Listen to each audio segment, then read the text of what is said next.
So Jose Mourinho has worked with some of the biggest clubs on the planet and with some of the best players. Let's take a look at a combined 11 of the best players he's worked with. David De Gea. If there's one thing Jose Mourinho likes, it's to have a world-class goalkeeper between the sticks, and if he can't have that, he'll just have to settle for Vitor Bate. It was tough trying to separate the shot stoppers he's worked with in the past, but we'll go for David De Gea, a man who has conceded just 2 Premier League goals this season. Not bad for a keeper who needs glasses. Javier Zanetti. While Mourinho seems to place value on his goalkeepers, he doesn't seem to make much of an effort on his right backs. Paulo Ferreira for 5 years, really? Javier Zanetti, the versatile defender who's been sporting the same haircut since he was 5 years old, surely makes this list. The Inter Milan legend captained the club to the treble during the 09-10 season. Sergio Ramos. Ricardo Carvalho might feel hard done by here. Chris Smalling, don't even bother. Having won 4 league titles, a Champions League and a UEFA Cup. Sorry, Europa League for all of you youngins out there. Sergio Ramos is one of the world's greatest defenders though, despite his penchant for collecting red cards like Tesco gift vouchers. John Terry. When Jose Mourinho arrived at Stamford Bridge in 2004, John Terry was already one of England's best defenders. Under the Portuguese's tutelage, he stepped up to the next level. Alongside Mourinho, he won 3 league titles, 2 league cups and an FA Cup. Mourinho also helped Terry aim the proverbial 2 fingers at Rafa Benitez only 2 seasons ago, with the Spaniard having practically claimed the former England captain was finished during his time as Chelsea boss. Ashley Cole. It all started in a swanky London hotel room. No, I'm not talking about the breakdown of his marriage. This was when Ashley Cole, Jose Mourinho and Peter Kenyon began the process of moving England's first choice left back from Highbury to Stamford Bridge. During his sole season under Mourinho, he established himself as a world-class left back and helped the club to a league and cup double. Frank Lampard. How can you look past Chelsea's record goal scorer of all time? A man whom Mourinho once proclaimed as the greatest player on the planet. No player was more pivotal to the Portuguese success at Stamford Bridge,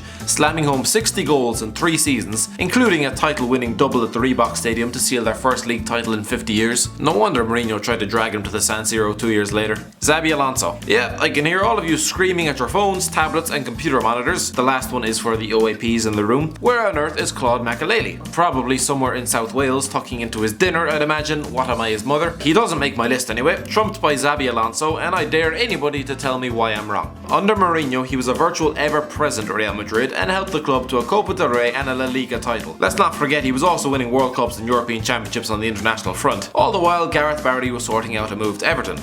Good man, Rafa. By the way, I do realise this is the second time I've had a dig at Benitez. I don't even have a problem with him. Wesley Sneijder. Yeah, only the second Inter Milan player to make this list, which probably demonstrates the complete lack of tools Mourinho had at his disposal when he won everything inside of the San Siro. Wesley Sneijder might currently be a washed-up 33-year-old on the books of Nice, who hasn't reached the Champions League quarterfinals in the 7 years since winning the damn thing, and who will also be sitting back with a beer watching the likes of Iceland and probably Panama at the World Cup next summer. But in 2010, he was a front-runner for the Ballon d'Or. Well, at least he would have been if Messi and Ronaldo didn't exist. He may have only scored 8 goals in all competitions that season. Messi probably outscored his yearly total in 2 games, but there can be no underestimating his influence on the Inter Milan midfield. Why else do you think Man United tried to sign him every summer after that for the next 4 years? Cristiano Ronaldo, without a doubt the best player in the list, but arguably the one whom Mourinho got on with the least. Is there really any surprise that 2 megalomaniacs of Portuguese football came to a head at the biggest club in world football, especially after Mourinho had once called Ronaldo's education into question during their time in England? Ronaldo was vocal in his criticism of Mourinho's style of play at Madrid. Is this man ever happy in Spain though? He's always moaning about something. But hey, it did yield them a league title together.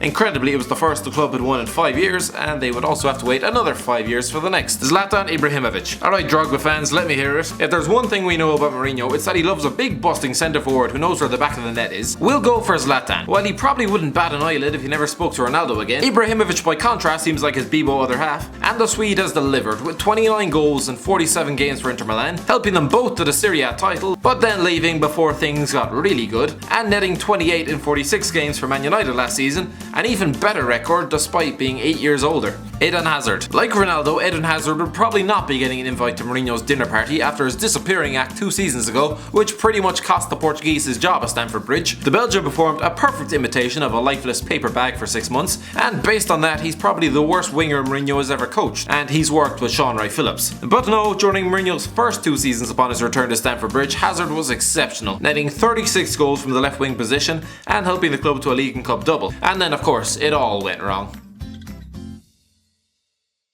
Thanks for watching. Don't forget to like, share and subscribe.